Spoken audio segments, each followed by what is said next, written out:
निरंतर विभिन्न योजनाओं के तहत समाज को मजबूत करते हुए मुझे खुशी है, कल महिला दिवस था और हमारी सरकार का केंद्र बिंदु भी महिलाओं का सशक्तिकरण, किसान की मजबूती और युवाओं का उनको सशक्त और मजबूत करना, गरीब की आस को पूरा करना, ये हमारी सरकार का केंद्र बिंदु है। और मुझे खुशी है कि इस पिछले 2 दिनों में हमने कल महिला दिवस के अवसर पर 1357 करोड़ रुपए विभिन्न हमारे जो लाभार्थी हैं उनके खाते में डायरेक्ट राशि पहुंचाने का काम किया है। और उससे पहले अगर हम देखें 3 तारीख को गौशालाओं का एक कार्यक्रम भटगांव में मैंने किया था। 68 करोड़ रुपया मैंने वहां गौशालाओं के लिए देने का काम किया है। और उसी कड़ी में आज चाहे हमारा किसान है, चाहे हमारा आड़ती है, चाहे हमारे गरीब परिवार के मकान बनाने की बात है, ऐसे सब लोगों के खाते में 1884 करोड़ रुपया अभी जारी किया है ताकि समाज सशक्त और मजबूती से आगे बढ़ सके। ये हमारी सरकार का ध्येय है। और मुझे ये भी खुशी है कि हमने लगातार व्यवस्था परिवर्तन करते हुए प्रोएक्टिव मोड को अपनाया है।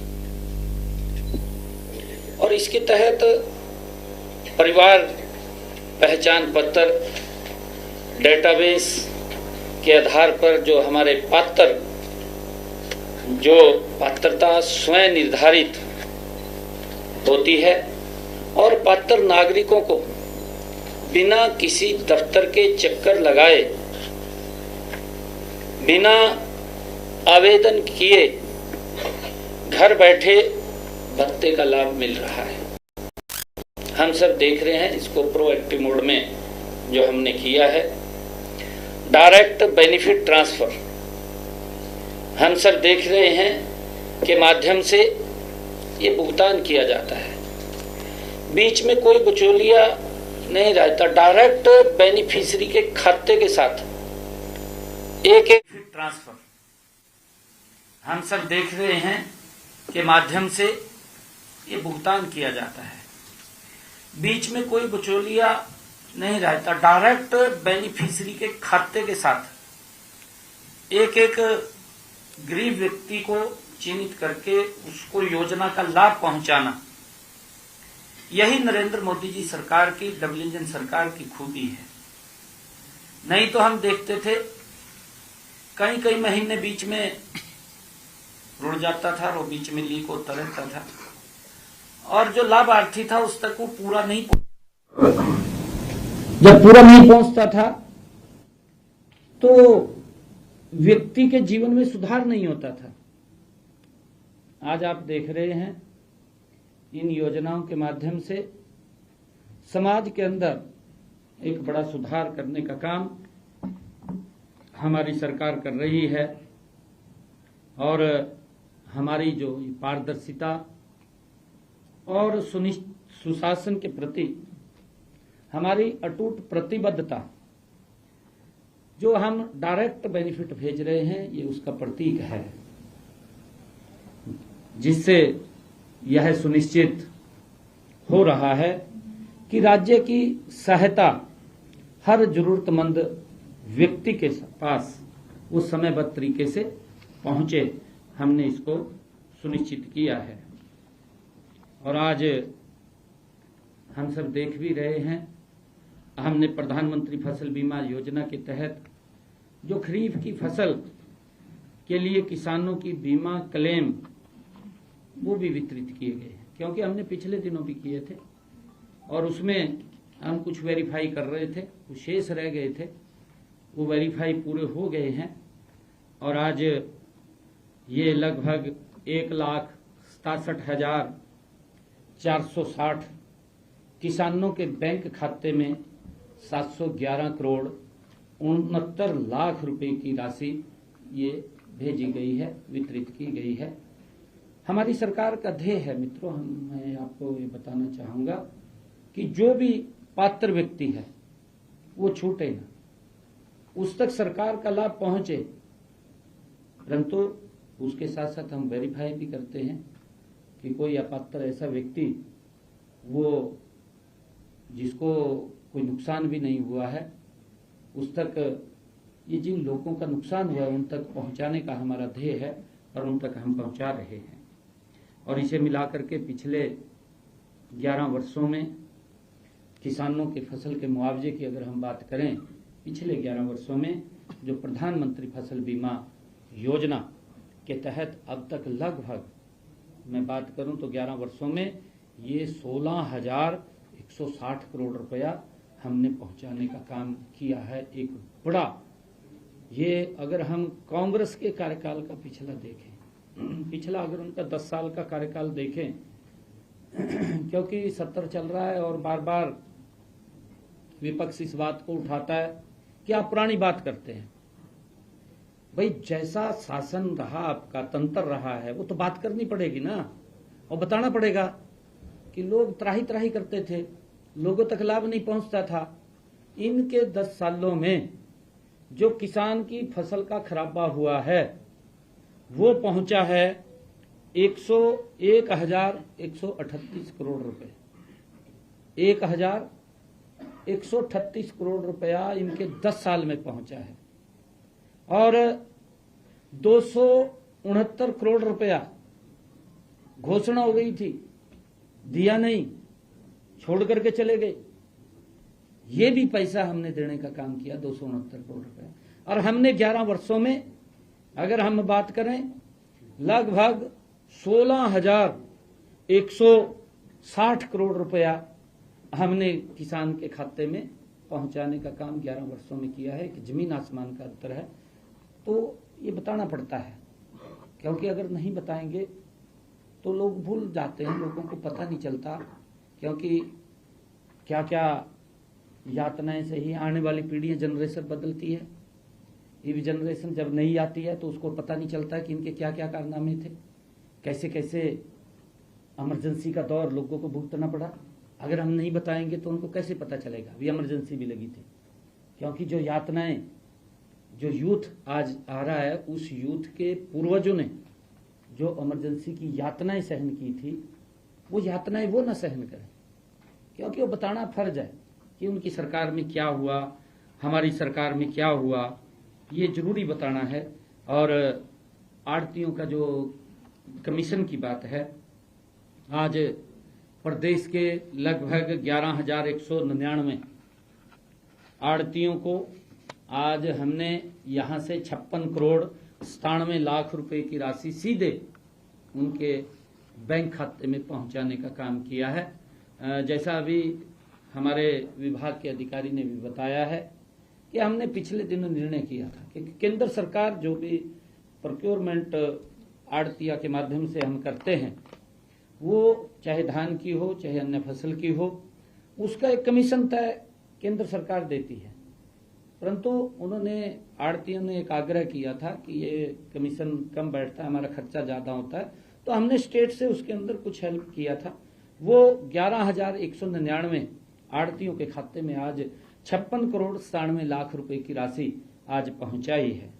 और क्योंकि केंद्र सरकार उसके ऊपर 46 रुपए प्रति क्विंटल के हिसाब से और धान पर 45 रुपए 88 पैसे तथा बाजरा पर केंद्र सरकार 11 रुपए 75 पैसे प्रति क्विंटल के हिसाब से कमीशन देता है। साथियों, इस जो दर निर्धारित की गई है उसके अनुसार जो खरीफ की खरीद सत्र है 2025-26 के दौरान आड़तियों को हमने अब तक जो कमीशन के रूप में दिया है वो भी 239 करोड़ 28 लाख रुपए की राशि ये किसानों तक एक कमीशन के रूप में हरियाणा सरकार ने आड़तियों के खाते में पहुंचाने का काम किया है। साथियों, इसके अलावा हमने प्रदेश के आड़तियों के हितों को भी ध्यान में रखते हुए रबी 70 2024-25 से गेहूं, धान और बाजरा पर आड़तियों को 55 रुपए प्रति क्विंटल की दर से कमीशन देने का ये हमने निर्णय किया है। और इस निर्णय के अनुसार मैं बताना चाहूंगा कि आज धान और बाजरा केंद्र सरकार द्वारा निर्धारित जो कमीशन है के अतिरिक्त राज्य सरकार से भी सीधे उन पर शेष राशि का भुगतान वो किया जा रहा है। और साथियों, मैं इसी कड़ी के अंदर बताना चाहूंगा कि दयालु योजना के तहत जिस परिवार के ऊपर कोई दुखों का पहाड़ टूट जाता है तो सरकार इस योजना के माध्यम से उन परिवारों तक सहायता पहुंचाने का काम वो करती है। और आज लोग इसको बड़ी एक लोग आस की दृष्टि से भी देखते हैं। एक ये योजना ऐसी लोकप्रिय योजना है कि उन्हें, जैसा मैंने कहा है, कि दफ्तरों के चक्कर नहीं काटने पड़ते, न किसी के पास जाने की जरूरत है। वो उसको ऑनलाइन अप्लाई करेंगे तो उसके खाते में सीधा पैसा वेरीफाई करके पहुंचाने का काम हमारे अधिकारी करते हैं। और आज हमने दयालु योजना के तहत 5409 परिवारों को 205 करोड़ 42 लाख रुपए की आर्थिक सहायता पहुंचाने का काम किया है। 205 करोड़ 42 लाख रुपए। साथियों, आज से पहले इस योजना में 49,998 परिवारों को हमने 1,881 करोड़ 35 लाख रुपए की आर्थिक सहायता वो दी जा चुकी है। आज जारी की गई जो आर्थिक सहायता है, इसे मिलाकर के आज 55,407 परिवारों को 2,086 करोड़ और 77 लाख रुपए की आर्थिक सहायता ये दी जा चुकी है, जारी हो चुकी है। साथियों, हमने 11 सितंबर से प्रदेश में एक और हमने, अगर किसी नागरिक को कोई कुत्ता काट लेता है या आवारा पशु जैसे गाय, बैल या बैलगाड़ी के बैल, गधे या कुत्ते, नीलगाय, भैंस आदि के हमले से हुई उसकी मृत्यु हो जाती है, आकस्मिक मृत्यु हो जाती है या दिव्यांगता अथवा चोट, उसकी स्थिति में आर्थिक सहायता करने के उद्देश्य से दयालु योजना 2 हमने लागू की है। और साथियों, मैं बताना चाहूंगा कि प्रधानमंत्री आवास योजना ग्रामीण, इसके तहत जो एक गरीब व्यक्ति का सपना होता है कि मेरा अपना घर हो, उस अपने घर को, उस सपने को पूरा करने का काम देश के यशस्वी प्रधानमंत्री आदरणीय नरेंद्र मोदी जी और ये डबल इंजन की सरकार कर रही है। मुझे खुशी है, आज हमने प्रधानमंत्री आवास योजना ग्रामीण, इसके तहत 12,353 लाभार्थियों के खाते में मकान निर्माण के 67 करोड़ रुपए पहुंचाने का काम आज किया है, आज राशि जारी की है। और मैं बताना चाहूंगा कि 2016-17 से अब तक लाभार्थियों को 720 करोड़ 22 लाख रुपए की वित्तीय सहायता प्रधानमंत्री ग्रामीण आवास योजना के तहत हमने पहुंचाने का काम किया है। और इस प्रकार आज हमने विभिन्न योजनाओं के तहत कुल 1,884 करोड़ रुपए की राशि सीधे लाभार्थियों के खाते में डाली है, क्योंकि हमारी सरकार का ये कमिटमेंट है और लगातार हम उस कमिटमेंट को नॉन स्टॉप हमारी सरकार पूरा कर रही है, ताकि समाज के हर वर्ग को जो लाभार्थी है उसको सीधा लाभ इसका उनके खातों में पहुंचाया जा सके और बिना भ्रष्टाचार, बिना किसी लीकेज के उन तक ये राशि पहुंचे, उसको हमारी सरकार सुनिश्चित कर रही है। पिछले 11 वर्षों में आप देखते हैं कि लगातार जो ये सरकार के निर्णय है, एक से एक निर्णय आदरणीय मोदी जी के नेतृत्व में ले रही है।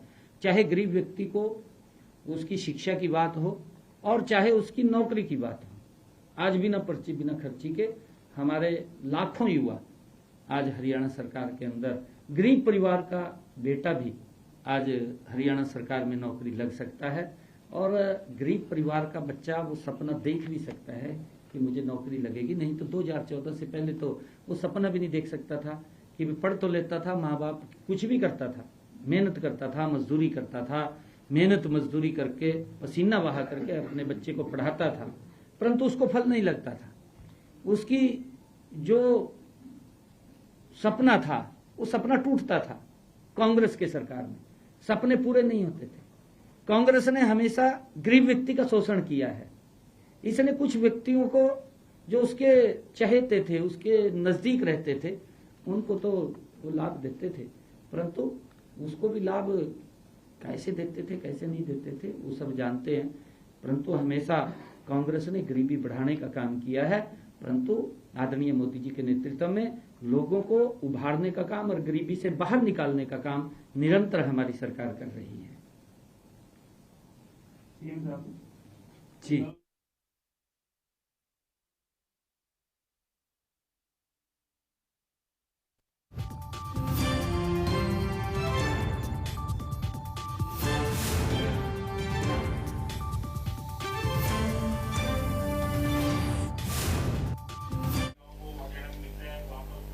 सारी महिलाओं को मिलता है, जो आय कर है उनको छोड़ दिया जाए, कर्मचारी उनको छोड़ दिया जाए, और पड़ोसी राज्य का नाम ना छोड़ते हुए इंडिया के पड़ोसी राज्य तो ऐसे करते हैं। वहाँ पर तो 1 लाख रुपए से कम आय वाली सीमा की जो महिलाएं हैं परिवार की उनको दिया जाता है। तो इस सारे व्यवस्था को 1000 और 1500 रुपये वहाँ पर दीजिए। अनुसूचित जाति की महिलाओं को 1500 रुपये, और जो सामान्य है उसको छोड़ के महिलाएं 18 वर्ष से उनको 1000 रुपये। तो आप क्योंकि केंद्र बिंदु में है, पंजाब के चुनाव को देखते हैं, आप जामिल है। एक दूसरा पंजाब के विधानसभा में बजट के अंदर नाम ना लेके भी आपकी सारी बात करना है। इस सारे मामले को आप कैसे देखने का नहीं, देखिए वो अपनी कमियों को छुपा रहे हैं, और उन्होंने सीधा सीधा वो हरियाणा के ऊपर, आप तो कह रहे नाम नहीं लिया, परंतु उसने कहा है कि जुमले छोड़े गए, ये बात कही गई। नहीं, पड़ोसी कह दिया, फिर पड़ोसी और कौन जब मैं एक बात बोलता हूँ कि हम एक छत के नीचे रहते हैं, जुमले तो वो छोड़ रहे हैं। उन्होंने समझना चाहिए कि ये सरकार का, पंजाब का अंतिम बजट है। अंतिम बजट के अंदर फिर रेवड़ी बांटनी शुरू कर दी हमारी सरकार ने। हमने एक बात कही थी, और आप लोगों के बीच में कही थी, मैंने सभी पत्रकारों के बीच में, मैं आज भी बोल रहा हूं, उस बात को रिपीट कर रहा हूं। हमने कहा था परिवार की सभी महिलाएं, और फेसिस की बात करी थी या नहीं करी थी। हमने कहा था कि जिन परिवारों की इनकम 1 लाख रुपए है पहले उनको दिया जाएगा। इस बजट के अंदर मैंने फिर 180 कर दिया भी। 180 तक की जो हमारी बहनें हैं उन परिवारों को शामिल किया जाएगा। जुमले तो ये छोड़ रहे हैं, जुमले तो ये कभी कहते कहा 10 लाख रुपए हम देंगे। मैं पूछ रहा था, कुछ मेरे को लोग आ रहे थे मिलने के लिए, पंजाब के आते हैं, जब आते हैं तो उनकी बात सुनता हूं, तो वो एक बात कह रहे थे जी, कहा 10 लाख रुपया कह दिया आयुष्मान का, परंतु उसके अंदर वो लगा दी लिमिट लगा दी भी कौन सी बीमारी है, वो कौन सी बताएगा, और उस बीमारी का अलग अलग पैकेज कर दिया हर बीमारी का, और कह रहे भी इतनी टाइट कर दिया भी किसी को भी इसका लाभ नहीं मिल रहा। ये नरेंद्र मोदी जी है। मैं ये बताना चाहता हूं, मैंने उनको पूछा, किसी को उसका लाभ नहीं मिला अभी तक, परंतु हरियाणा के अंदर जब से आयुष्मान चिरायु योजना लागू हुई है, 27 लाख लोगों ने इस योजना के तहत अपना इलाज कराया। 27 लाख लोगों ने। आज मेरे पास अभी एक रविदास सभा के बहुत बड़ा एक ग्रुप अभी सुबह मिलने के लिए आया हुआ था, बड़े संतगण भी थे उसमें। मैं उनसे बात कर रहा था, मैंने उसके अंदर भी ये बात कही है उनसे। 2014 से पहले ये अगर सोचा है किसी ने, ये नरेंद्र मोदी जी ने गरीब व्यक्ति के बारे में सोचा है कि व्यक्ति इलाज के लिए पैसे के अभाव के कारण परिवार से बिछुड़ जाता था। ये हालात थी और यही हालात पंजाब में थी। अब तो चुनाव आ गया, मैंने कहा रेवड़ी कल्चर शुरू हुआ। कांग्रेस के अंदर भी रेवड़ी कल्चर है, आम आदमी उससे बड़ी रेवड़ियां बांटता है। आम आदमी तो सोचता है ये भी बोल दो ये भी बोल दो, परंतु अब कुछ बढ़ने वाला नहीं है। मैं ये बात कह रहा हूं, पंजाब के लोग समझ चुके हैं, पंजाब के लोग पेंडा छटवाना चाह रहे हैं। मैं तो एक बात जरूर कहना चाहूंगा, कल महिला दिवस था, मैंने सभी महिलाओं को बधाई दी और मैंने आपको ये बताया भी है, मैंने आपको बताया है कि कल हमने जो राशि जारी की है महिला दिवस के अवसर पर 1357 करोड़ रुपया जारी किया हरियाणा के अंदर। कल महिला दिवस के ऊपर महिलाओं को हमने दिया। और दूसरी तरफ क्या था आपने दिखाया, क्या था बताइए आप? है सर वो प्रोटेस्ट कर रहे थे कांग्रेस। नहीं, महिलाओं के साथ क्या हुआ? अरे हॉस्पिटल में एडमिट है वो। आप जानकारी नहीं आपने रखी है, जानकारी रखनी चाहिए। क्या हालात किया महिला दिवस के ऊपर, दुर्भाग्यपूर्ण है ये। महिलाओं को जहां सम्मानित करने की बात होती है वहां पर महिला दिवस के ऊपर इस प्रकार का, ये पंजाब के लोग देख रहे हैं। पंजाब के लोग अब बात में नहीं आने वाले हैं। मैं तो कई बार एक बात सुनाता हूं और वो बात अगर आप कहें तो आपके बीच में भी सुनाई दो, है लेट ना हो जाए फिर।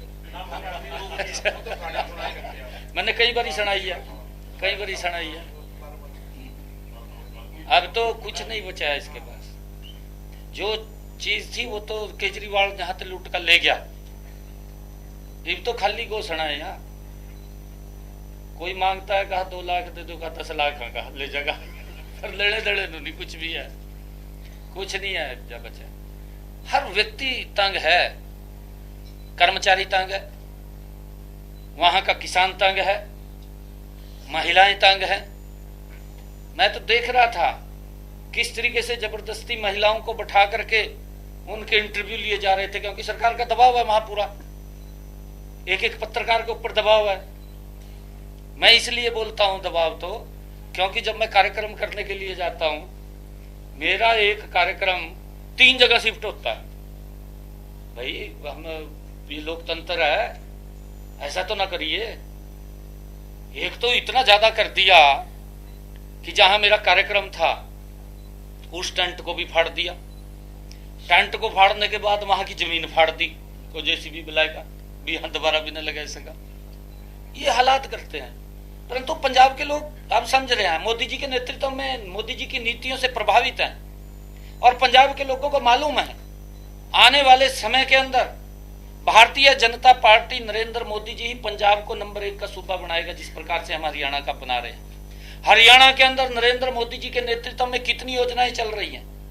अगर एक किसान की ही हम बात करें, किसान को हम कितनी योजनाएं दे रहे हैं। प्रधानमंत्री किसान सम्मान निधि, प्रधानमंत्री फसल बीमा योजना, प्रधानमंत्री जो हमने भावांतर भरपाई दे रहे हैं किसान को, और प्रधानमंत्री कृषि सिंचाई योजना। कितनी योजनाएं किसानों तक पहुंचाने का काम हमारी सरकार कर रही है। पंजाब के अंदर तो एक भी नहीं। हमने अभी वृद्धावस्था पेंशन वो देने का काम किया है, 3200 रुपए कर रहे हैं। अब इसने घोषणा की थी कि मैं 2500 रुपए करूंगा, अब तक नहीं करी। ये बजट भी चला गया, बजट भी चला गया आपके सामने। ये वहां का बुजुर्ग भी देख रहा है। ये वहां के बुजुर्ग की जो लिमिट इन्होंने लगा रखी वो 60,000 रुपए है, हमारे यहाँ 3 लाख रुपए है। ये 60,000 रुपए में कितने का आएंगे? और वो भी 1,000 रुपए उनको मिलते नहीं है, 6-6 महीने घूमते रहते हैं बुजुर्ग। बुजुर्गों का अपमान करती है। चाहे कांग्रेस सरकार थी पंजाब के अंदर, कांग्रेस ने भी हमेशा बुजुर्गों का अपमान किया है। नरेंद्र मोदी जी ने सम्मान किया है। नरेंद्र मोदी जी ने क्या कहा इसी बजट के अंदर? कहा कि जो भी बुजुर्ग है 70 साल से ऊपर का, अगर उसको कोई दिक्कत बीमारी हो जाती है, उसको इलाज की चिंता नहीं है, सारा इलाज हमारी ये डबल इंजन की सरकार कराएगी। और मुझे खुशी है 154 करोड़ रुपया हमने जब से योजना लागू हुई है बुजुर्गों के इलाज के लिए दिया है। 5 लाख रुपए उन्हें भी दे रहे हैं। अब माँ बाप को चिंता नहीं है, परिवार को चिंता नहीं है कि भाई बुजुर्ग को अगर बीमार हो गया, कोई दिक्कत आएगी कि परिवार को इलाज कराना पड़ेगा, उसके ऊपर निर्भर नहीं। ये सम्मान है बुजुर्ग का कि सरकार चिंता कर रही है कि अगर कई बार दिक्कत घर में आ जाती है, बुजुर्ग को समझ लेते हैं, परंतु सरकार बुजुर्गों के सम्मान के अंदर मजबूती से खड़ी है। कांग्रेस ने अपमानित किया बुजुर्गों को और अब आम आदमी भी कर रही है, उनको जो बोल करके उनको सम्मान नहीं दिया। कहाँ कहाँ, ये तो रमलू वाली कहानी याद है कांग्रेस इसकी तो, हाँ कहाँ रोवांगे, कहा रमलू वाली कहानी। हाँ, मैं सभी खिलाड़ियों को T20 के ऐतिहासिक जीत जो दर्ज की है, शाम में सभी खिलाड़ियों को बहुत बहुत बधाई और शुभकामनाएं देता हूं, बधाई देता हूं। उन्होंने जो भारत का सम्मान को ऊंचा किया है और जितने फॉलोअर्स हैं उनको भी मैं बहुत बहुत बधाई और शुभकामनाएं देता हूं। ये जो आपने कहा कि चर्चाएं भी शुरू हो गई, राज्यसभा चुनाव है, क्या कर रहे थे सर, विपक्ष के जो विधायक हैं वो आपकी तारीफ करते हैं सर, और कल गोकुल सेठिया भी आपकी तारीफ कर रहे थे सर वहाँ सरकारी कार्यक्रम। नहीं देखिए,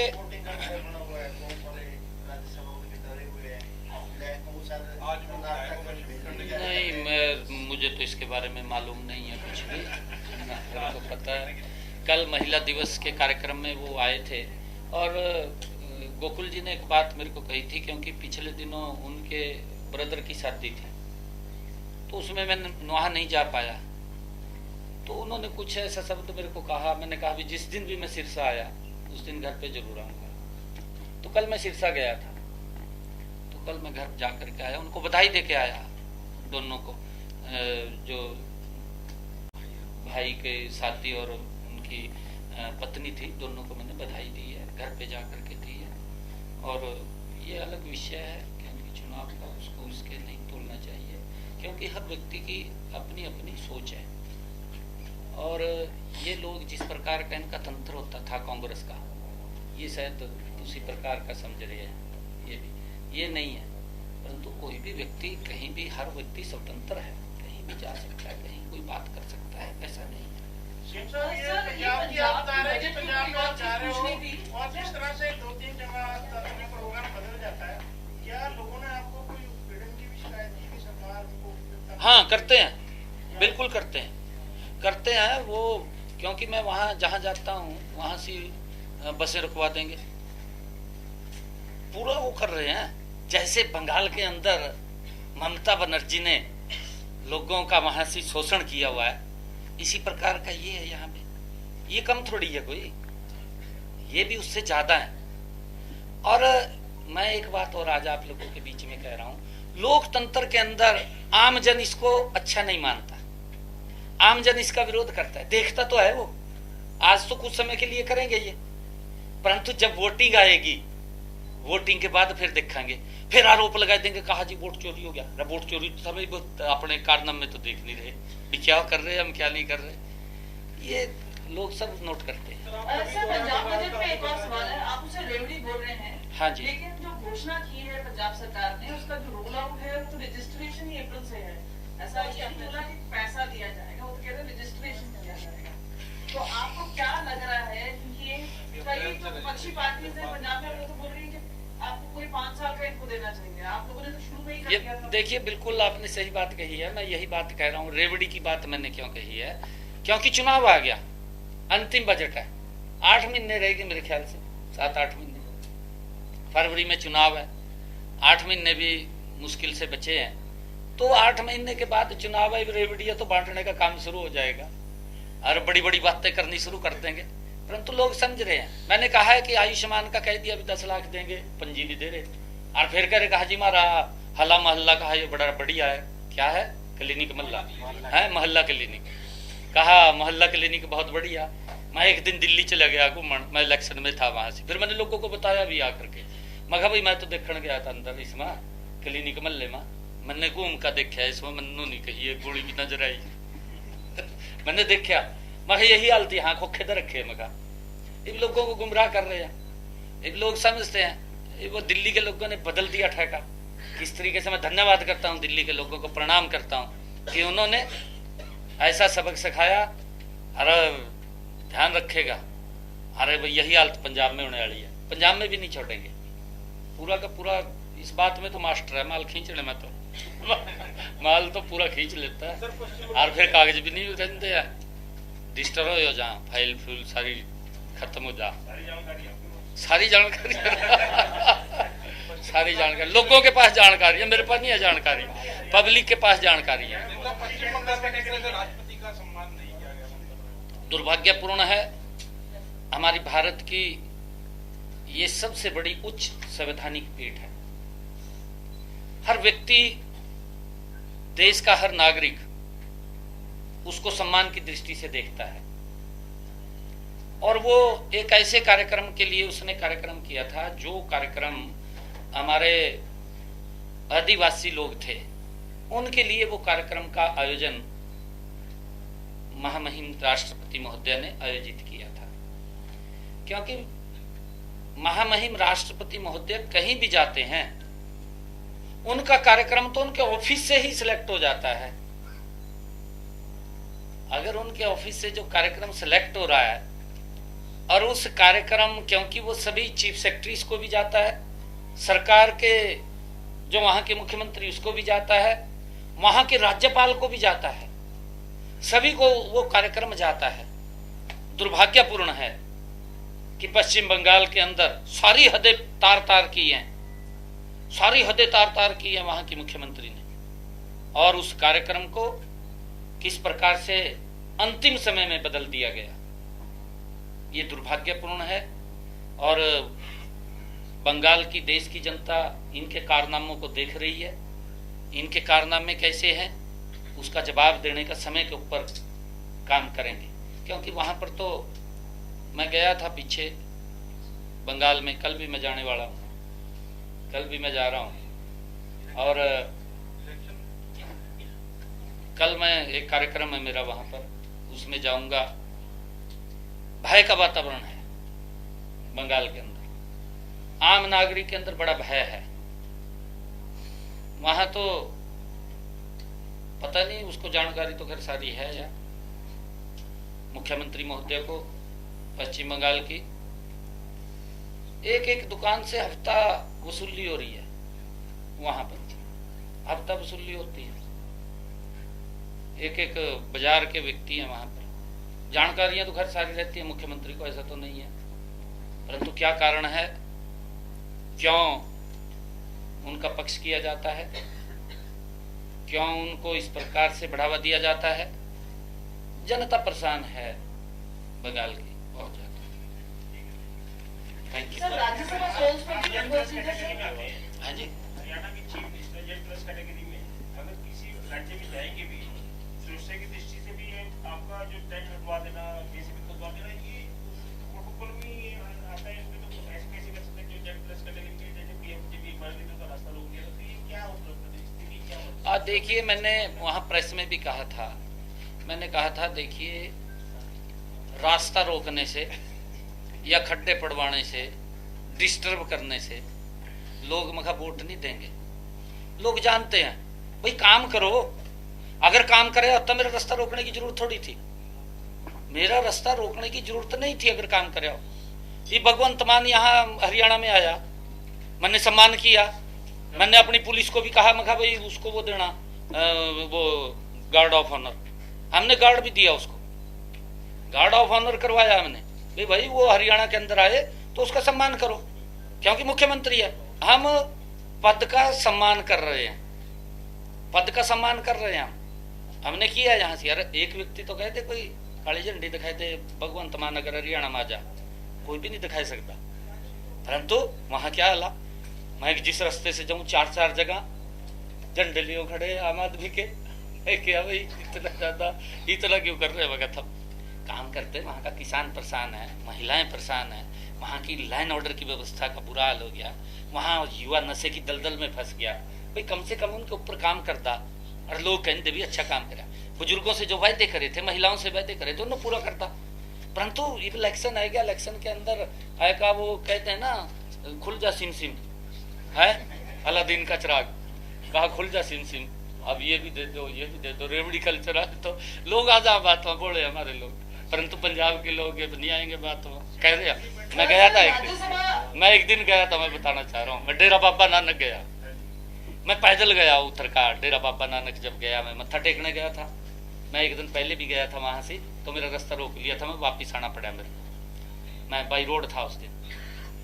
आज नहीं, वो पिछले साल की बात है, पिछले साल गया था मैं, मेरा मन था मैं वहां से नमन करके आऊं, मैं प्रणाम करके आऊं उस स्थान को जहां गुरु नानक देव जी रहे हैं, जहां रह करके उन्होंने वहां लोगों को शिक्षाएं दी हैं। मैं उस स्थान के ऊपर प्रणाम करना जा रहा था, तो रास्ता रोक लिया, मैं वापिस आ गया। तो अब वहां के जो बाबा जी हैं, संत है, वो मेरे पास आए, मेरे को नहीं पता था। जब वो मेरे पास आए तो कहने लगे जी आपने आना है, तो मैंने कहा जी वहां से हम आए। मैंने कहा मैं तो पहले भी आया था वहां से, पर मेरा रास्ता रोक दिया था। वो कहने लगे कि नहीं अब आओगा, रोक के अब भी है रास्ता, तो मैं प्रणाम करने गया हूँ, आज भी रास्ता रोक के मैं गया जब वहां से, परंतु जब मैं पैदल गया, मेरे ख्याल से 1 किलोमीटर की लंबी लाइन थी, बहुत हजारों की संख्या में लोग थे, लोगों का बड़ा एकदम उत्साह जोश वो देखते ही बनता था। और कई बुजुर्गों ने तो ये बात कही मेरे को, बेटा कहा आप अच्छे काम कर रहे हैं, यहाँ भी अच्छे काम करो। मखा जी आशीर्वाद दो, अच्छे काम करेंगे ना। बुजुर्गों ने कही मेरे को बात, बुजुर्गों ने कहा मखा जी मोदी जी के नेतृत्व में हम पंजाब को भी आगे ले जाएंगे, मजबूती से ले जाएंगे। और लोगों का विश्वास बढ़ा है, रास्ते रोकने से नहीं कुछ होता, लोग देखते हैं ये तो खड़े हैं, उससे कोई फर्क नहीं पड़ता। सर राज्यसभा के चुनाव पे मोदी जी और खासतौर पे जो सतीश, वो 16 तारीख को है जी चुनाव, 16 को चुनाव है, शाम तक रिजल्ट पता लग जाएगा, शाम में 5 बजे रिजल्ट।